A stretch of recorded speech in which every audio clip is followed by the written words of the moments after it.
the kindergarten where our daughter was caught on fire. My husband, Chris, rushed in without hesitation, but came out holding a stranger's little girl, Tina's dad. Did you get the wrong child? This is not your daughter. But my husband just held the little girl tightly, his eyes red with tears. In a flash, the face of my husband's first love crossed my mind. Later, our daughter was finally rescued by the firefighters. Her body was already charred and she had stopped breathing. Chapter 1. The hall was filled with the sound of sobbing. In the center was a photo of my daughter. Ah, it's such a pity, the child was only 5. And now, stop talking. I knew that everyone at this moment wanted to scrutinize my expression, to see how a mother like me was dealing with the devastating blow of losing her daughter. I heard the child was burned beyond recognition. How painful it must have been when she died. Every word felt like a sharp knife, stabbing into my chest. I thought I had no more tears left,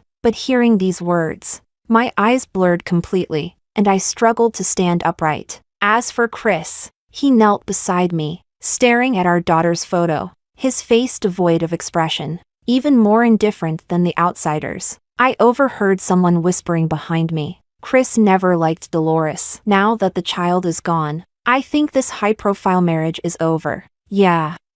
Dolores brought this on herself. She insisted on pursuing Chris to Mexico and then threatened him with the company. How can a forced marriage be happy? Chris and Flora were meant to be together. Now that the only child is gone, Chris will definitely divorce her. But the child was so young. You don't understand. For these powerful family marriages, the child is just a bridge to maintain the relationship. Now that the child is gone, Chris will definitely go back to his true love. Tears fell as I forced a smile. Yes. Back in college, Chris and Flora were in the spotlight. Although Flora's family was not wealthy, she was excellent in her studies and sweet in appearance, making her relationship with Chris sensational. Later, Chris was arranged by his family to go abroad, and Flora was warned by the Wynn family to stay in the country. I pursued Chris overseas and forced him into marriage with the promise of a family alliance. Everyone knew. Chris loathed our marriage to the extreme. After our wedding,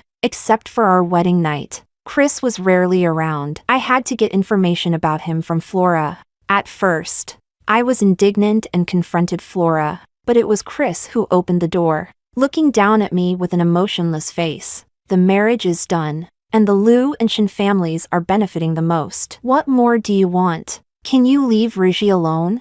After that, I never went back. In this unbalanced and dysfunctional family, our daughter became an insecure child. She was young, but she could instantly sense who genuinely loved her. Despite her longing for fatherly love, she never dared to approach Chris, always watching him with cautious and fearful eyes. But Flora's daughter easily received the fatherly affection from Chris. Chris's love for Flora became clear to me when I saw him rush out of the fire carrying her daughter. After so many years, Chris hadn't changed at all. He loved Flora from the beginning to the end, even if it meant losing his own flesh and blood. I suddenly felt exhausted, unable to utter a single word of reproach. It was as if a small knife repeatedly cut open my heart, the pain spreading through my nerves to my entire body. My fingers trembling, my eyes filled with tears, looking at my daughter's photo. Her small, soft image seemed to reappear before my eyes. My breath caught. My vision went black, and I collapsed to the ground. In a blur, I saw Chris's indifferent gaze turn towards me. Chapter 2. When I woke up again, I was surrounded by people. Everyone looked at me with concern, but in truth, there were many faces I didn't even recognize. Most of them were supporters from the Wen and Sui families. In the past, I would have found such superficial concern laughable and disdainful, but seeing Chris's emotionless eyes, I even thought that sometimes. It's nice when people at least pretend to care. I propped myself up and smiled.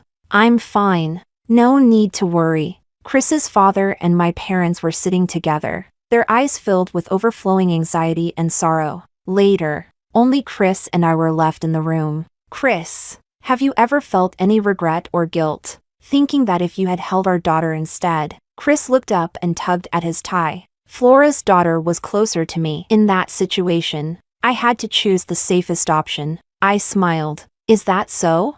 Looks like you didn't have any selfish motives. I must have misunderstood you. sensing the implication in my words. Chris's expression turned ugly. Dolores, the most important thing for you now is to make proper arrangements for Tina's funeral, not to dwell on these useless, unfounded thoughts. My phone chimed. I glanced at it. It was a photo of a girl smiling brightly. Flora had sent it. The girl in the picture was Flora's daughter. And in the photo, holding the girl with a radiant smile, was Chris. Pain and suffocation entwined me like vines. My hand clenched suddenly. Her daughter survived, while my daughter perished in that sea of fire. Her life ended at the age of 5. And in her last moments, she saw her father carrying another girl to safety. Her hands, reaching out for help, were burned by the flames. What kind of despair and fear did she feel?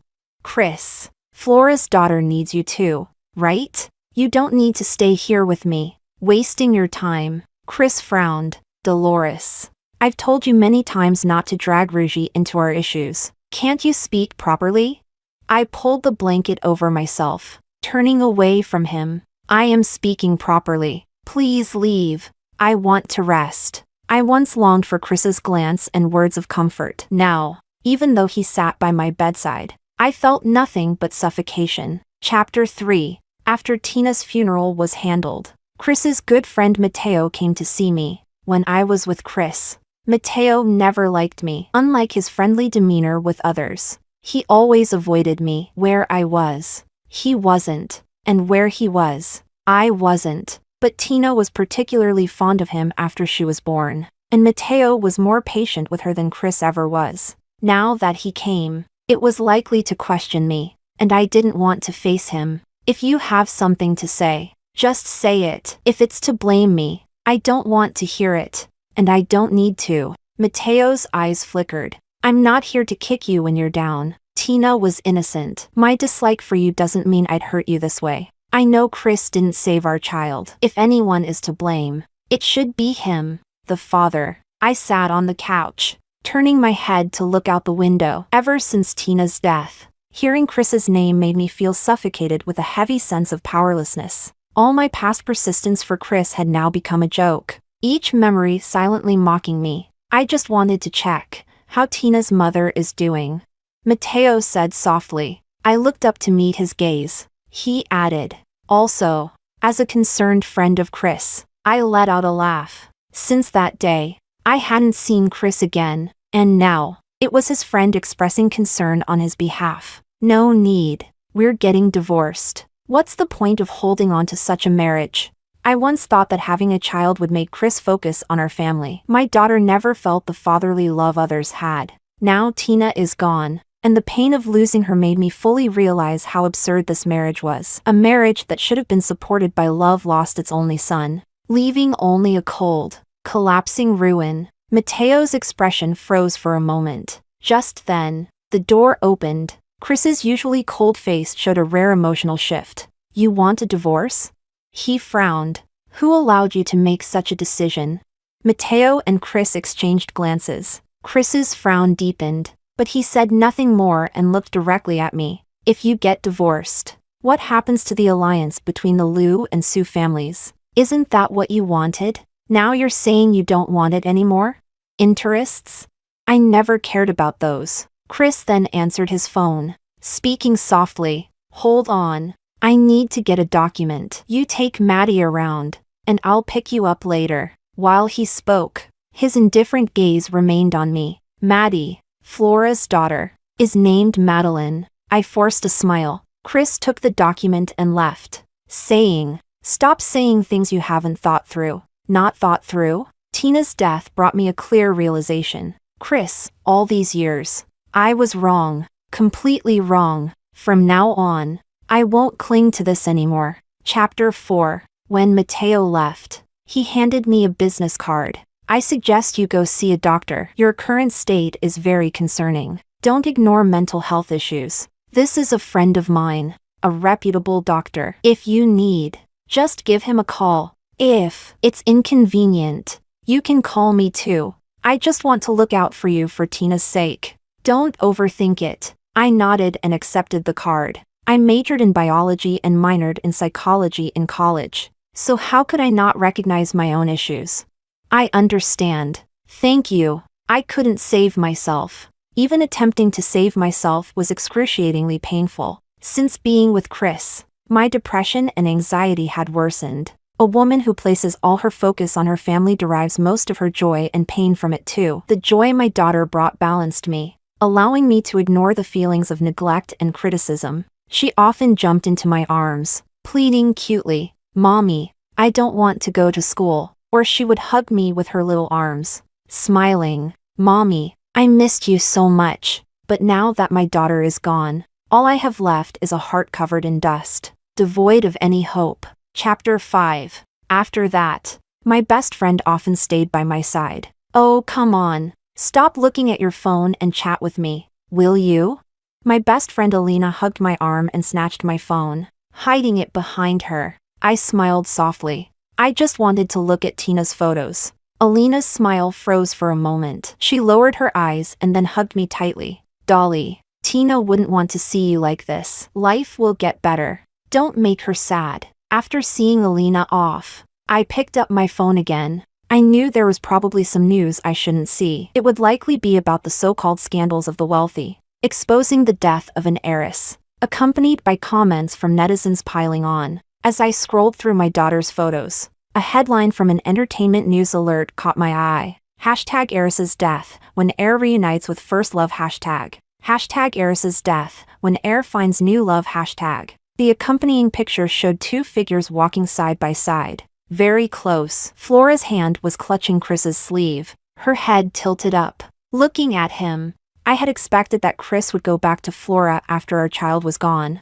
but I didn't expect it to be so soon. While the media was extensively reporting my daughter's death, he could still reunite and fall in love with someone else. The bracelet on Flora's wrist gleamed warmly in the sunlight. I had seen it in Chris's study before. It was in a blue velvet gift box, prominently displayed on the desk. I had picked it up with a smile, only to be scolded by Chris. "Who said you could touch my things?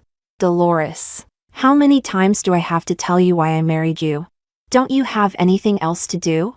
I closed the box and left the study without a word. So it was for Flora. I remembered when I first fell for Chris in college. I always liked to show my sincerity with money, almost obsessively pursuing Chris, high profile and flamboyant, always following him around. Back then, no one knew I was the heiress of the Sway family. Everyone just saw me as another wealthy suitor of Chris. I often tugged on his sleeve. "Chris, do you have plans for lunch? Let's eat together. My treat. Do your friends want to join?" I smiled at him. Chris would knock on my head. "Are you rich or something? Treating everyone like this?" I'd curl my lips. "If I run out of money, can you cover me?"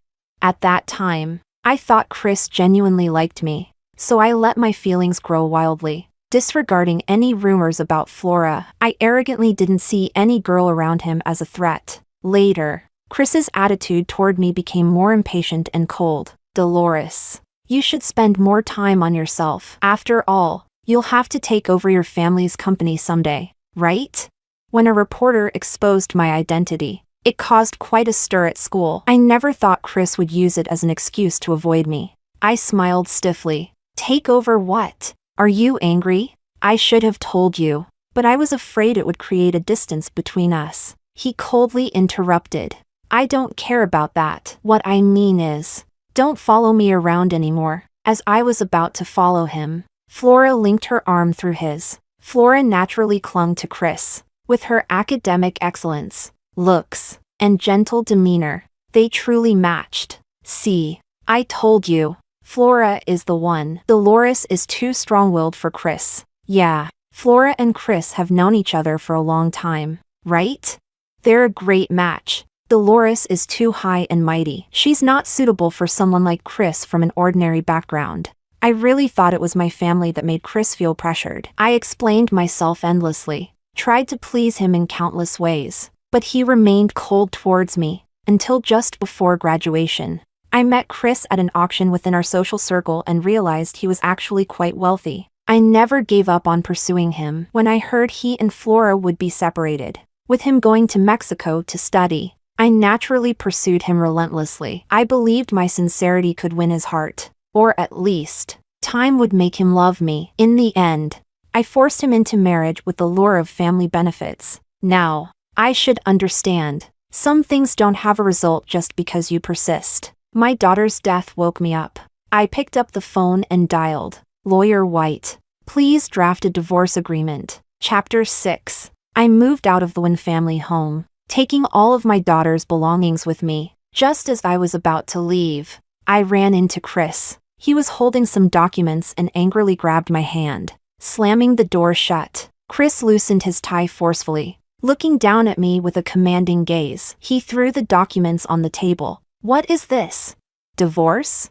I held my suitcase and looked up at him, expressionless, with a slight smile. Yes, let's divorce. Chris, all these years, I've wronged you, keeping you tied to me because of what happened back then, but I have been punished too. I have lost my daughter. Chris's jaw tightened. He spoke in a cold tone. Is this another one of your tricks, Dolores? Are you trying to make me change my mind by retreating? Mentioning the past. Chris clenched his fist. Do you think an apology can erase what happened back then? I don't want to talk about it. Anyway, I don't want to hear it. I don't agree to the divorce, and you need to calm down. Stop bringing me these ridiculous agreements. Tears started falling from my eyes in large drops. Even I was surprised. Not knowing where these emotions were coming from, I suppressed the suffocating feeling in my chest. Speaking slowly, I've stubbornly clung to you all this time. Chris, I've realized my mistake. I'm letting you go. You can be with Flora. I will take the blame upon myself, so no one will stand in your way. Is that okay? Chris stared at me for a long time. After a prolonged silence, he seemed to smile. Dolores, I'll ask you one last time. Do you really want a divorce? I nodded without hesitation. Fine, divorce it is. I gave you a chance, Dolores. If you ever come back to me, I'll only look down on you. With sharp strokes, he signed the divorce papers and walked away. Chapter 7. Flora came to see me. She brought her daughter and carried a fruit basket. Dolores, long time no see. Indeed, it had been a long time since I went to Mexico with Chris. I hadn't seen Flora. Back then, when I heard people say that Chris liked Flora, I had gone to confront her. Flora, are you dating Chris? Flora smiled at me. I'm not comfortable answering that. Sorry, I smiled. Then I'll assume there's nothing between you two. Flora's expression stiffened. She forced a smile. Miss Sue can think that way, but others might not. Besides, you've been pursuing aging for so long. If there was a chance for you two, wouldn't it have happened by now? If he really liked you, why would he let the rumors about us persist?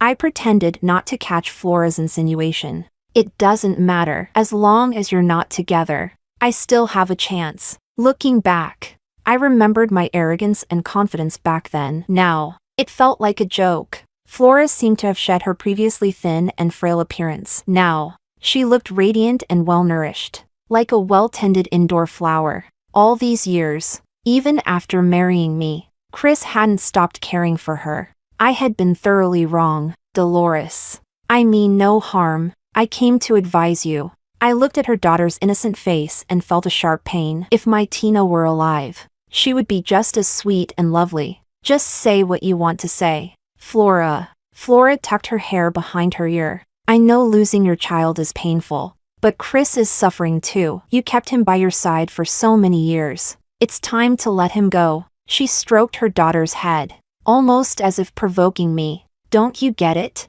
The one who survived is my daughter, who has no blood relation to him. Flora's words stabbed my heart like a knife. Let us be, Dolores. He never loved you, and now you've lost your only bargaining chip. Why humiliate yourself?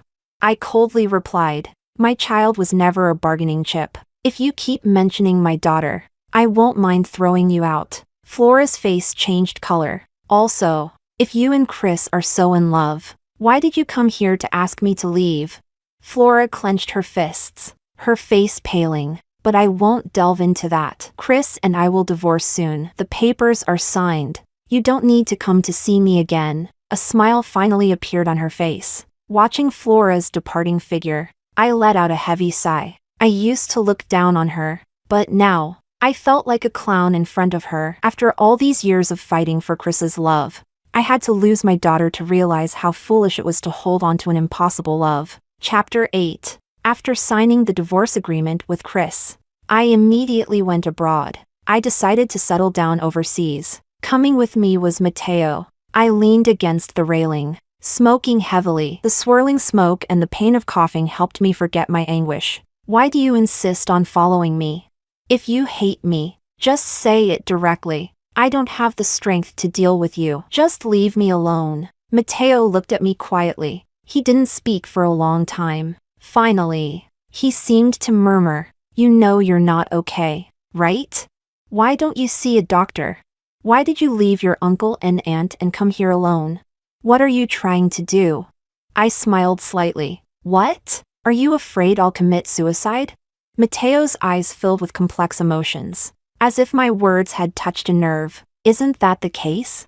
Dolores, are you going to cling to this for the rest of your life? Is not having Chris's love going to destroy you? Have you forgotten how confident and spirited you used to be?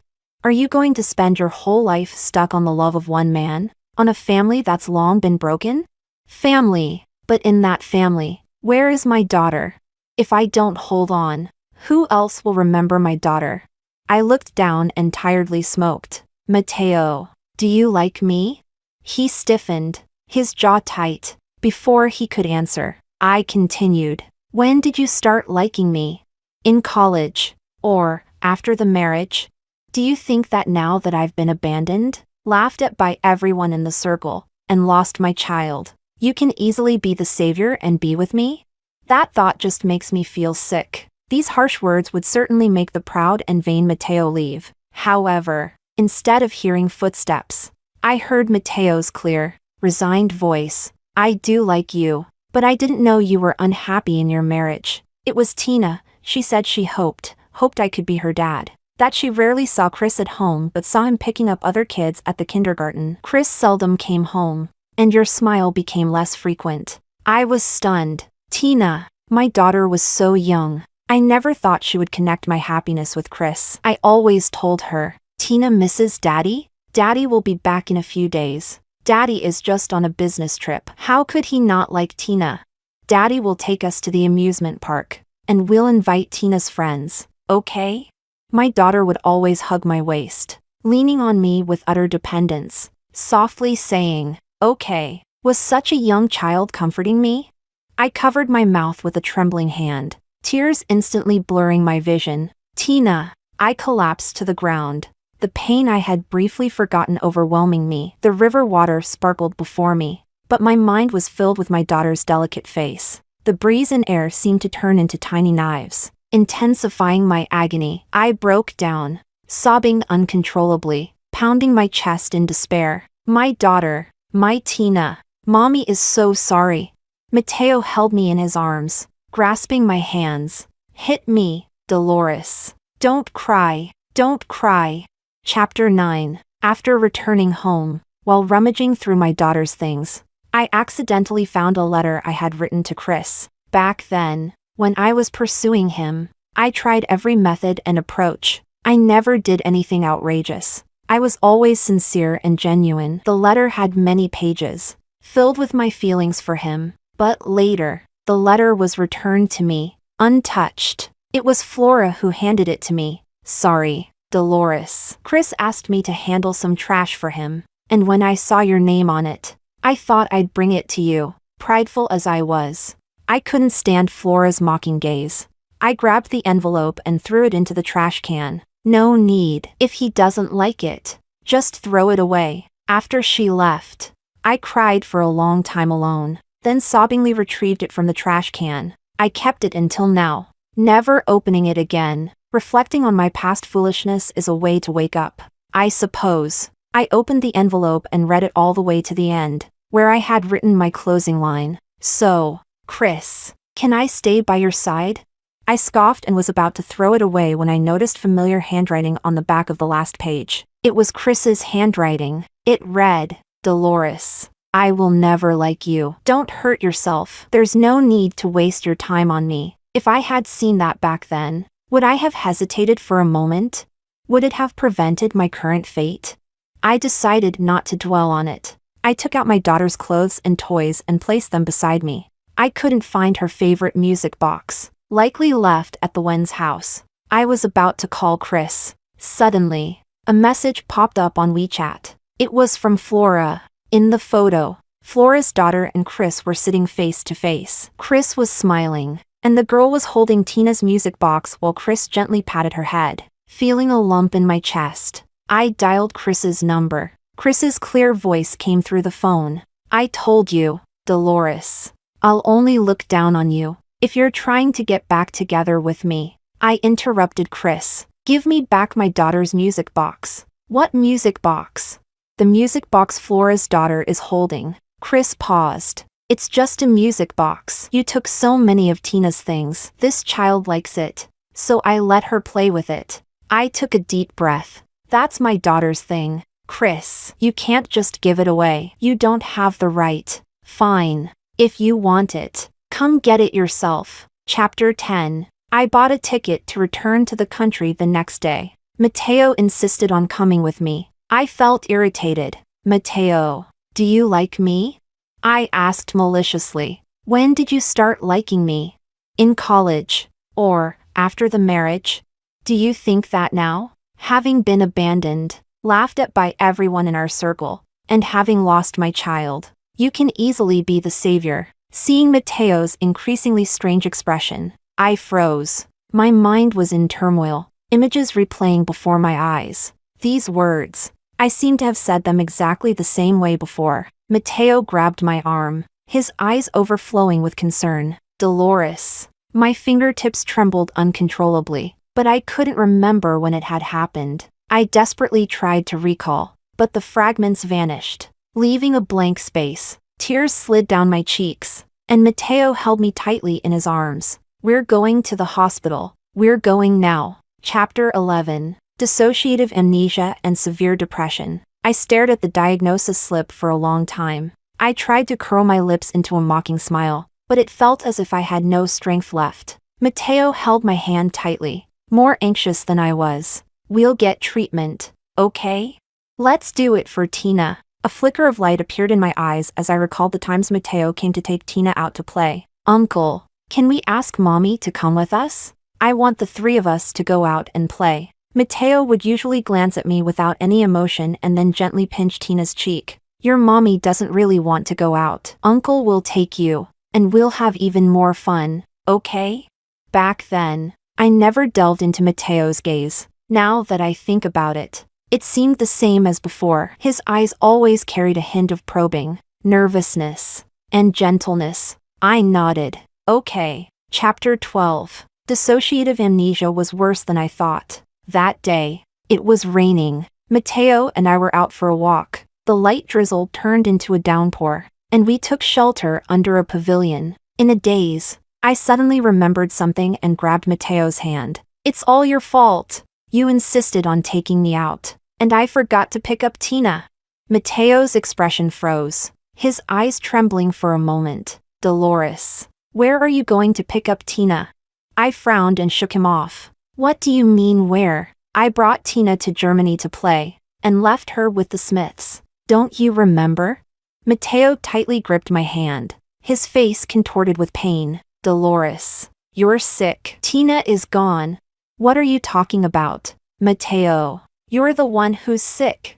A car sped by. A black-haired girl came into my view. Her eyes darted around in panic. She held a beautiful doll in her arms. Standing in the middle of the road, paralyzed with fear, the car drew closer and closer. The girl's face overlapped with the image of Tina in my mind. My heart tightened, and I rushed toward the girl. Tina!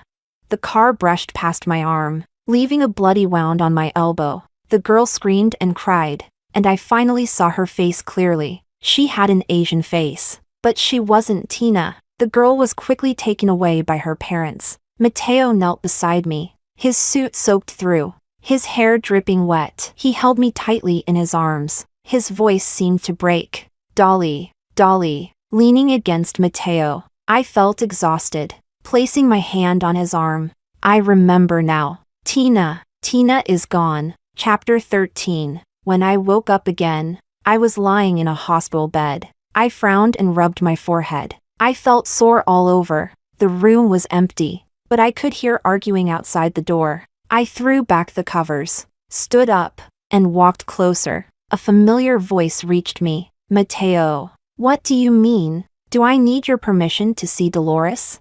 You're divorced now. You have no relationship with her anymore. I'm still her ex-husband, someone who lived with her for many years. The man's voice was low and angry. Step aside.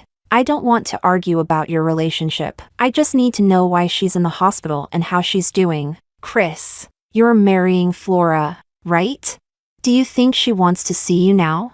My affairs with anyone are none of your business. Mateo, if you insist on blocking me, I need to ask, how long have you been coveting Dolores? There was a loud bang. Someone probably got hit. I gently pushed the door open and saw the two men grappling with each other. They both froze, turning to look at me simultaneously, then awkwardly let go of each other and straightened their clothes. I noticed a bruise on Mateo's lip and reached for his sleeve. Frowning, did you get hit? Mateo pressed his lips together and nodded. The man opposite, called Chris, was staring at me intently. I looked at him curiously and then asked Mateo, "Who's this?" Chris froze completely, his emotions suddenly surging. He grabbed my hand, almost laughing angrily. Dolores, are you playing a game with Mateo to mess with me? I yanked my hand away, pressing my lips together without speaking, just feeling annoyed. Chris glared at me, his anger almost palpable. Say something. Mateo stepped in front of me protectively, speaking calmly. Do you know why she's in the hospital? Chris stiffened abruptly. Dissociative amnesia. She forgets traumatic events. Chris. She's forgotten you but remembers me. Chris's pupils constricted, and he looked at me, his eyes fixed. How could she forget me? I interrupted their conversation. Mateo, accompany me inside. My back hurts a bit, probably from yesterday's impact. Mateo nodded. Chris grabbed my arm. Dolores, I'm not marrying Flora, and I didn't throw away the things you left at home. I can help you with your treatment. Anyway, I have less work recently. I kept our daughter's music box, waiting for you to come back. Without looking back, I entered the room. Sorry, I don't remember you now. Let's talk about this when I do. I knew the man behind me hadn't left. I felt his gaze on me like a thorn in my back, long and unrelenting. Chapter 14. I still remember. I looked up at Mateo. Those words I said to Chris were just a pretense. I didn't want to get entangled with him anymore. Mateo gently ruffled my hair. I know. I was stunned for a moment, then recalled Chris's expression earlier. After knowing about my illness, he seemed quite anxious.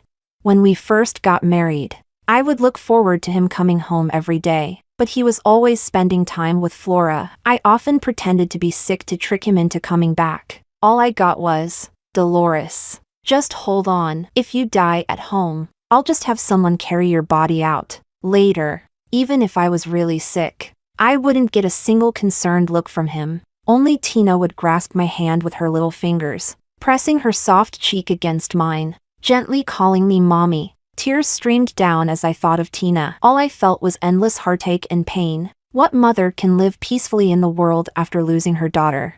I can't, and I don't know how to. Chapter 15. My amnesia and depression have somewhat improved, but I often dream about the day my daughter left. She cried for help in the fire, desperately calling for her father, only to watch her body burn and melt in the flames while her father carried someone else's daughter to safety. Tina used to love watching cartoons. The educational stories in them always made her ask many questions. She once asked me, Mommy, if I get sick, will you protect me?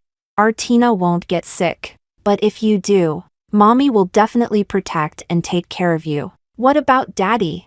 Daddy will surely protect you too, no matter when. In the end, the scenes in my dreams would change, transforming into Tina laughing and jumping into my arms. But as soon as I reached out, she would suddenly disappear. I would wake up with a start, gasping for breath, tears streaming down my face. Tina, will you blame Mommy? It's Mommy's fault. I'm sorry, my dear. Chapter 16. Flora called me over a dozen times. I finally picked up. What's the matter? She sounded frantic and accusatory. Chris was in a car accident. I gripped the phone tightly. So what? What does that have to do with me? Do you want me to go see him? Flora took a deep breath. Dolores, I know you resent him for not being able to save your daughter, but now he's on the verge of death. If you have any conscience left, you should come back and see him. I didn't hit him. Even if I did, I wouldn't have that kind of conscience. But he went racing because he found out about your illness. He deliberately crashed into the mountainside, and he might not survive. There was a long silence on the phone. I could hear Flora's sobs on the other end. Dolores, I never should have fought with you. Chris never loved me. I frowned. Flora continued. Do you know why I could take advantage of the situation in college? Do you know why no matter how much you tried, you could never win Chris's love? Have you ever thought about your identity? Dolores, your mother once held the position of the company president. Did you know that? And the person who competed for the same position and died the same year was Chris's mother, Deborah. I tightened my grip on the phone. What do you mean? Are you saying my mother caused Chris's mother's death because of the job? Flora's voice was urgent. In any case, that's the reason Chris stayed by your side but always pushed you away. So, this was why Chris always thought I prioritized personal gain and would stop at nothing? He even believed our daughter was a tool I used to keep him. I suddenly found everything absurd. He's on the brink of death now. I hope you can come and see him. He's a victim too. He lost his mother when he was 14. Dolores, I abruptly interrupted. Flora, I never stopped Chris from revealing those secrets. Besides, I don't believe my mother would do something like that. Between Chris and me, it ended when my daughter left. If he ever loved me, then all of this was his own choice. No one forced him. Chapter 17. Later, Mateo brought me the music box. He also brought a letter from Chris. In the letter, he seemed like a different person. It was long, very long, as if he was afraid he would never have another chance to speak. I'm sorry, Dolores. The day of my car accident, Dad cried. He said I kept mentioning your name. After hesitating for a long time, he finally told me the truth about my mother's death. They were arguing. My mother wasn't paying attention, and she crashed the car, dying in the accident. I'm sorry, Dolly. I'm sorry. I could never come to terms with my mother's death, and I projected all those complicated emotions onto you. I love you. From the moment you approached me, from that moment on, my eyes were always on you, but I could never accept that I had fallen in love with you. So I kept tormenting you and myself. The day Tina left. I know this sounds like an excuse. I didn't see our daughter then. Flora's daughter was closer, and I saved her child. The reason I was always close to Flora was because my mother was once helped by her parents. Dolores, when I saw you sick and forgetting about me, an unprecedented fear and panic surrounded me. I couldn't accept you forgetting me. I'm sorry. I know that saying more is futile. This car accident is my way of atoning. I've lost my legs and will never be able to stand again. Would you turn back once more out of pity for me?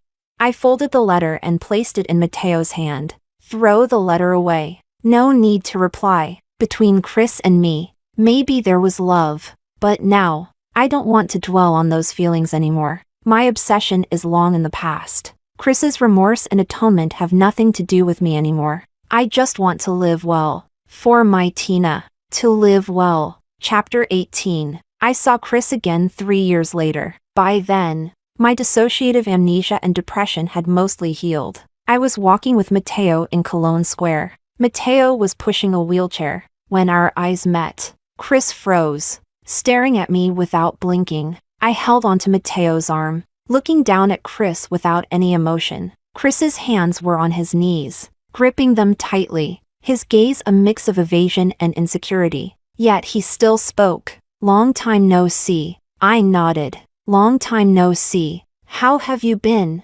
Pretty well. Chris's eyes flickered, filled with guilt and regret. Back then, that letter. Let's not talk about the past. Between us, it ended a long time ago. Tears fell from Chris's eyes, and I looked away without any emotion. Pigeons surrounded the fountain nearby. In that instant, white doves took flight, toward the bright blue sky, toward the sunset. Their fluttering tails reminded me of what my daughter once said. "Mommy, I want to be like a white dove too, flying high and far. So amazing.